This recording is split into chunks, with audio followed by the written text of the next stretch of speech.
Good morning, you guys. This is day 2, and it's a little chillier than it was yesterday because we had all that rain last night.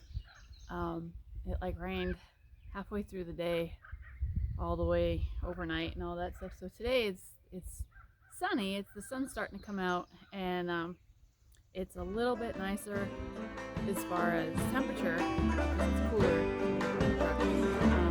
And it's not so windy, and it's not so humid. It's kind of nice. So, I bet a lot of my friends that are originally from Carolina are not going to like this temperature. But from somebody who's from New England, who's kind of used to this temperature being like all the temperature all the time in the summertime in New England, it's kind of not so bad. So anyway, what am I looking at? I'm looking at this. Haha. Now, what is this? What do you think, you guys? What is that? That's a funny looking little thing, huh? It's actually a metal drill bit. And what I really like, we use this an awful lot in the barn to make all the holes that we needed for everything. So you're not switching out bits. And this is amazing. This tiny one, this little tiny piece, that very top piece is what does that say? 3/8. That little itty bitty bit. See? And look. Right. Where is it? There. That one. Wait. What does that say? Oh, it's backwards, but it says 11/16. Now, I went to 3 different places yesterday looking for a bit that was for 11/16. And you guys saw how, I changed out bit sizes and stuff like that. Had I decided to think and know that this was in the barn, I would have needed just one bit and I would have went straight down into the right size. So what we're going to do today is I am going to put like a little white mark or something like that because I won't be able to tell exactly. Once this starts spinning, I'll just have to eyeball it and remember to go down like that far. I'm going to do it from the top and from the top, and then have to do it from the bottom to make the holes bigger, because if I go all the way through to do the bottom section, because there's a split between the two. Here, let me show you. Because there's that split that's right there and that's right here, I can't take this and go all the way through to make sure that bottom piece that's right there, you see that bottom piece, because it'll make this top hole too big. All right, so as you can see right now, you probably can't see it because it's too dark, but where it's sitting at, maybe I could do it over here. You guys can see the size, sort of. There you go. It's at the 1/2 inch, and I need to go to 11/16, which is right here. Okay, so I'm gonna have to drill down to that part on the top and then come up from underneath and do it from there, and then I will have the perfect hole. So let's go get my my little U clips so I can measure as I'm going. I'll probably go down a couple times and then measure it and then come up. And I have to remember, I'm going to rhino line this, so this is going to take the rhino lining is going to take up a little bit of space. So if I'm a little bit bigger than the 11/16, if I can get this to go down to the 11/16 point, then I'll be just fine. So there you go. This thing is awesome. I absolutely love it. It cuts metal. It does a great job. And I highly suggest spending the $50 to get one of these. Okay, so I have my bit on my drill, and I have this for just a double check for a measurement. So I don't know if you guys can see it, but I did mark the bit where I need to be. So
can't do anything with dead batteries. And I only have 4 batteries and they're all dead. But I'm so close. Oh well. Well, time to take a break and let these batteries charge up, and hopefully they'll be charged up by the time mid-afternoon.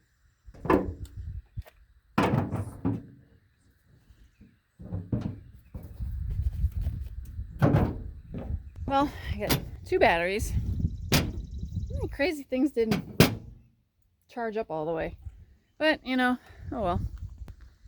So, let's put this back in here where it belongs. And you know, I could have, while I was, well, no, because I didn't have any batteries.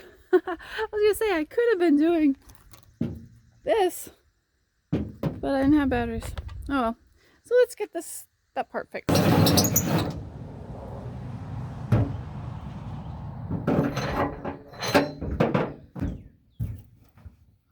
So, since my blade is now dull, and I can't get through that little bit extra, I'm gonna have to get another blade.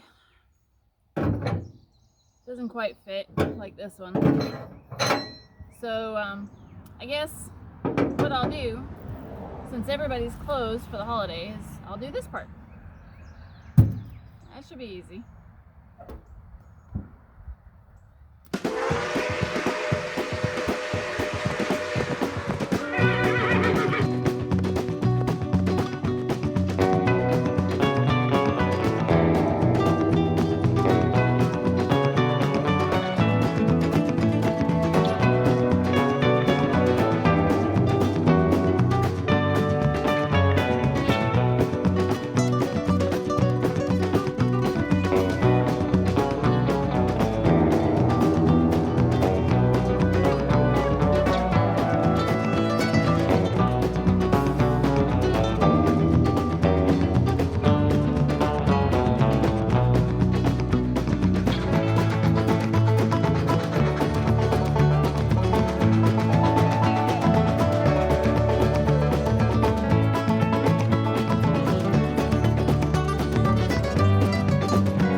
Everything is sufficiently scuffed up, and now the best thing to do is to get a rag and wipe this all down, get all the dust out of it, all the shavings, all the yucky stuff that I don't need anymore, and we'll get it prepped for paint. Well, the super scary part is done, at least for me, because it's an expensive truck and I don't want to mess it up.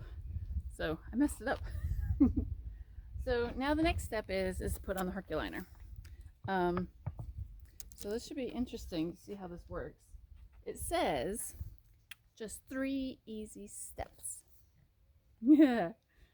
Okay, clean, scuff, and mask the truck bed. I don't think I want to mask. I never mask anything. Okay, apply brush or roll to the ready-use coating, which is this stuff, and then let it dry. 1 to 3 hours to the touch, 9 to 12 hours for use. So, I don't know if it has to be shaken. It didn't say anything about shaking it. Watch, it will blow up. Let's see, remove the tailgate. I don't need to do that. Clean, heavy grime and dirt, blah, blah, blah. Yes, dry thoroughly. Same with the tailgate. Remove the hardware. Yeah. Tape to cover the holes. Use scotch tape provided. Oh, really? You provided scotch tape?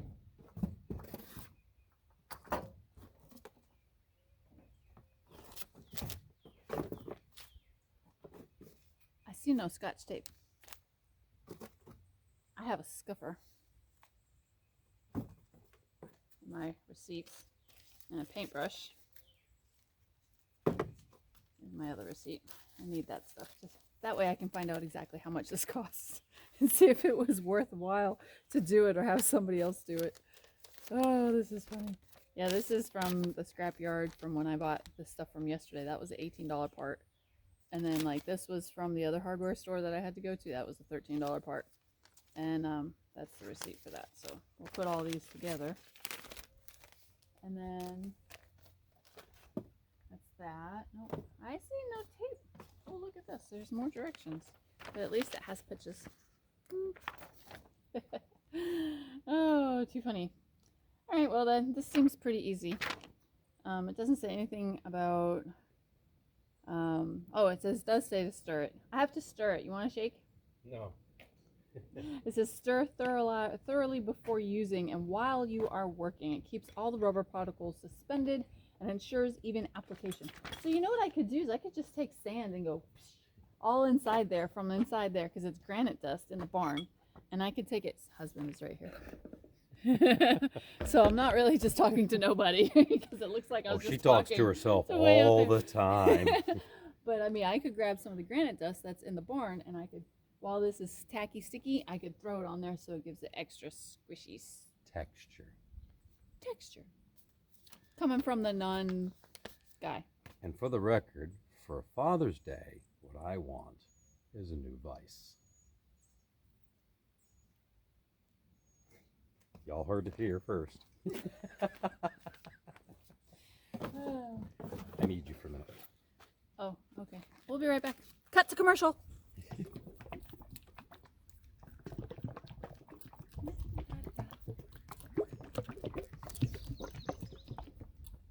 This is going to look really funny on high speed.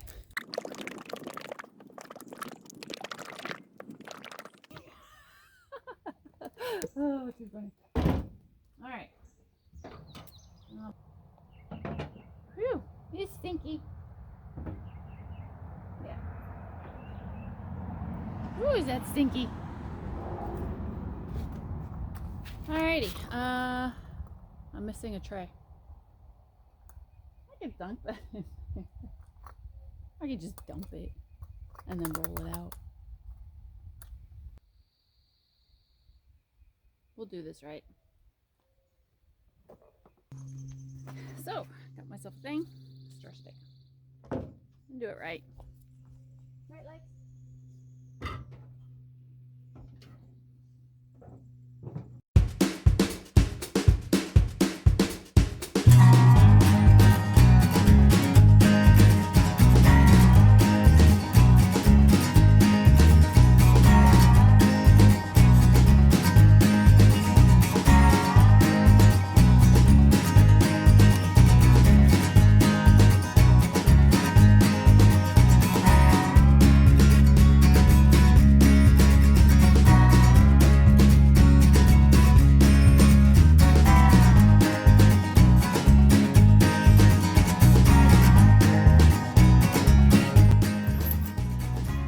Exit.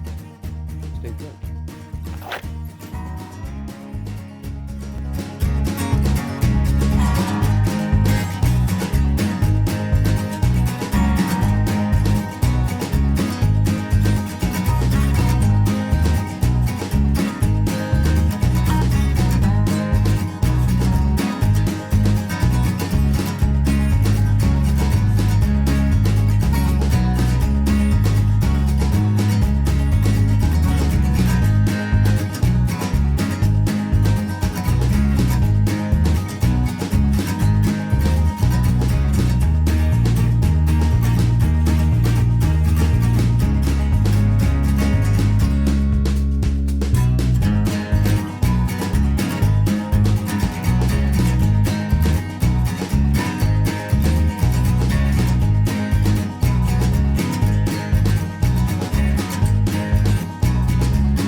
not bad. And I've got that other plate there that I have to finish.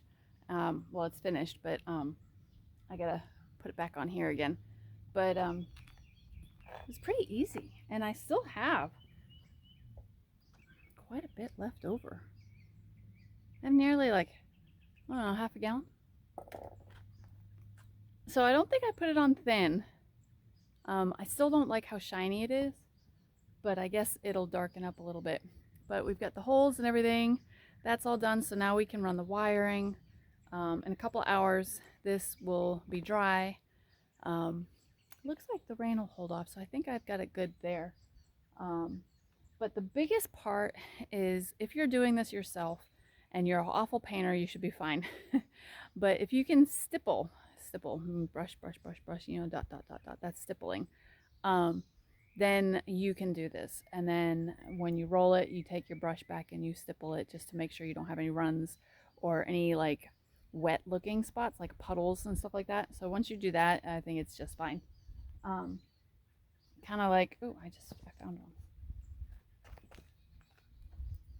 Kind of like that spot right there. You see how shiny that is, like right there? That's a puddle spot. So let's fix it. See if I can reach in here and fix it.